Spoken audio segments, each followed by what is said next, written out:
We're stuck playing the good girl all the time, waiting for our turn. The problem for most black women is that they're still trying to save the world. Yeah,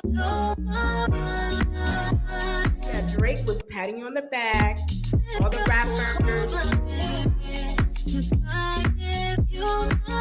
Hey, what's up? Back again. Hey, what's up? It's up to you to do the research. It's up to you.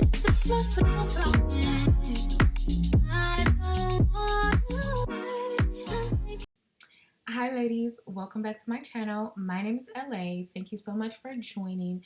Be sure to like, comment, subscribe to the channel. I really want this channel to grow because I want to reach so many of my queens, beautiful black women. I really need to have these conversations with my tribe. We got to stop saving the world. We got to save ourselves.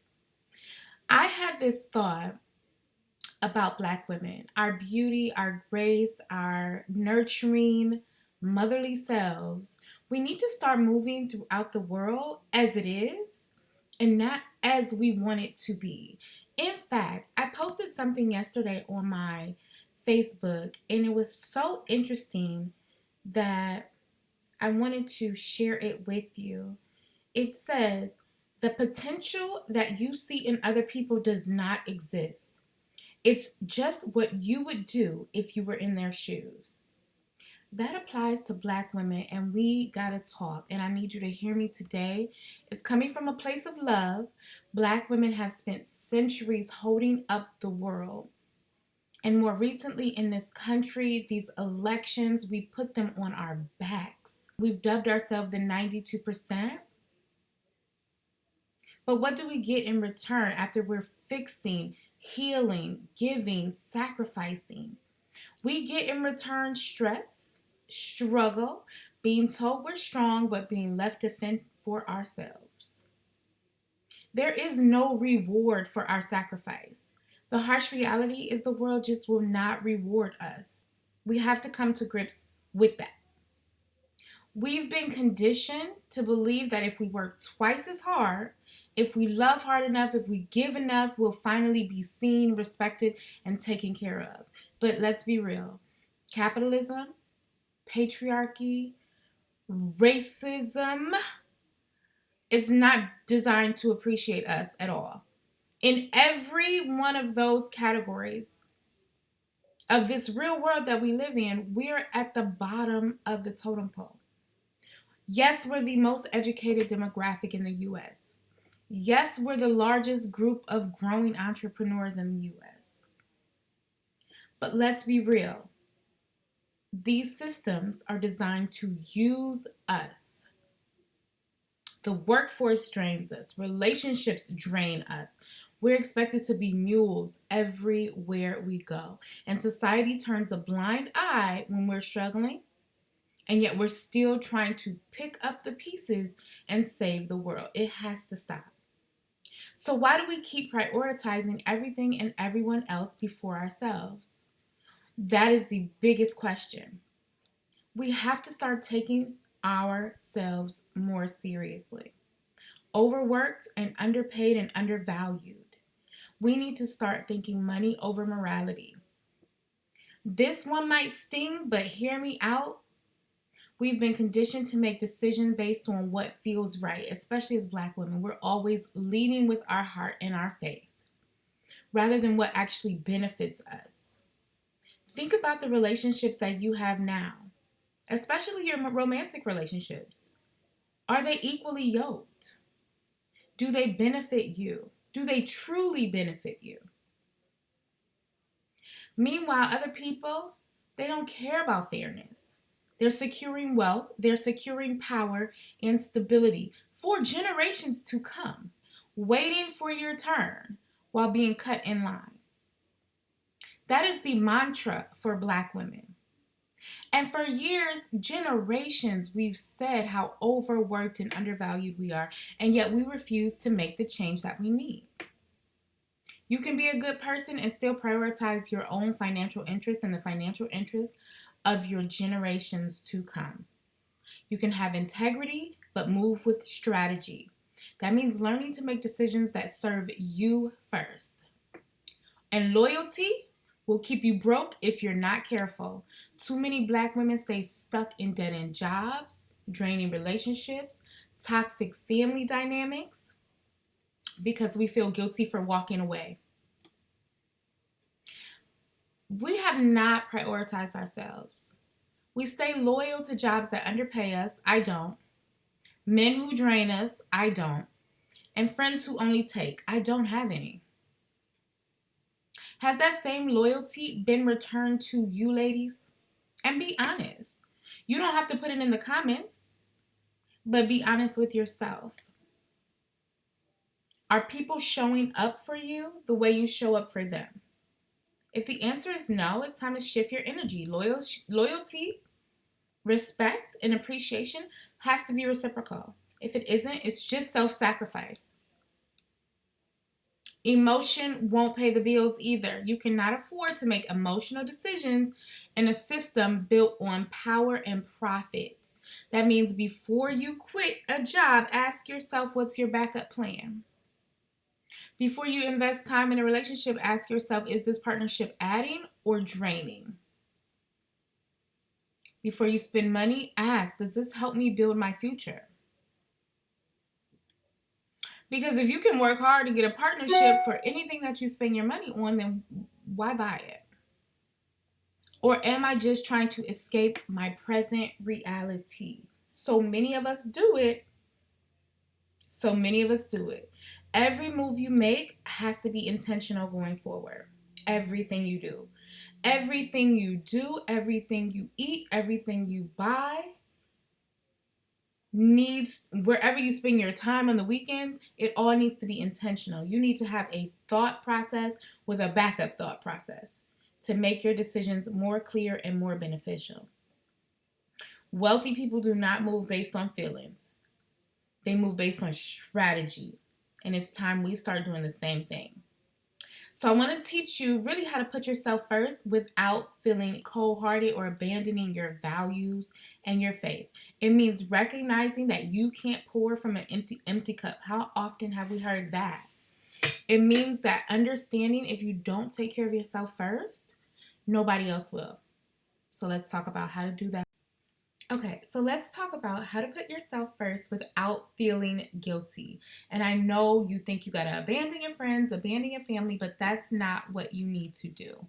All you have to do is understand that if you don't take care of yourself first, nobody else will, and you recognize that you cannot pour from an empty cup. Doesn't mean you have to become cold-hearted or abandon your faith or abandon your values. So the number one rule in putting yourself first and retraining your brain as a Black woman who is always nurturing and caring and motherly and giving is to put your finances first and your feelings second. Before you give your resources to anyone else, you have to learn, can I do this? Have I taken care of my own financial needs first? And that does not mean I've taken care of my bills and not my savings. I've taken care of my bills and not my investments. I've taken care of my bills and not my retirement fund. No. You need to take care of your bills, your investments, and your retirement fund before you can offer help. That is taking care of the whole you. Too many Black women are struggling because we put other people's emergencies above our own stability. If you have taken care of your bills and you have an emergency come up, who's going to help you if you don't have the stability that you need? Number 2, set boundaries and stick to them. You don't have to answer every call. You don't have to loan money you can't afford to lose. You see, if you loaning it, you may be losing it. You don't have to explain yourself after you say no. You can put no, period, done. And you don't have to keep saving adults from their own decisions. They'll call you selfish. They'll try to guilt you. But let me tell you, the only people who get mad at your boundaries are the ones who benefited from you not having any. Keep that in mind. People don't worry about your expenses and your emergencies, or maybe you look like you got it all pulled together. But I'll tell you what, You can do better and you can do more. I also suggest you walk away from situations that don't serve you, and we'll call that number 3. Walk away from situations with friends, with relationships, with employers that are dead weight while you hope for it to change. It's not going to change. It's dead weight and it's dragging you down. Invest in yourself like your life depends on it. That's number 4, and I probably should have moved it to number 1. Take the course that increases your earning potential. Start the business or side hustle. I have a $1 drop shipping mini ebook that is linked below that could possibly change your life. And if you need hands-on help once you buy the ebook, I'm available to you via email or phone call. Focus on your health, mental, physical, and emotional well-being. It's the only way you stay alive. Surround yourself with people who generally want to see you win. Honestly, you have the power to save yourself because you've used all your power to save this country, the world, your family, ex-boyfriends, ex-husbands, your children, but you have to prioritize yourself and your whole life will shift. Now we need to talk about the shift from sacrifice to strategy. Because the moment you stop living in a fantasy where the world will eventually recognize your worth and you start moving with strategy, everything changes. We are no longer playing the game of struggle and sacrifice, playing the game of power and positioning. And that means shifting from survival mode to a mindset of abundance, wealth, and self-prioritization.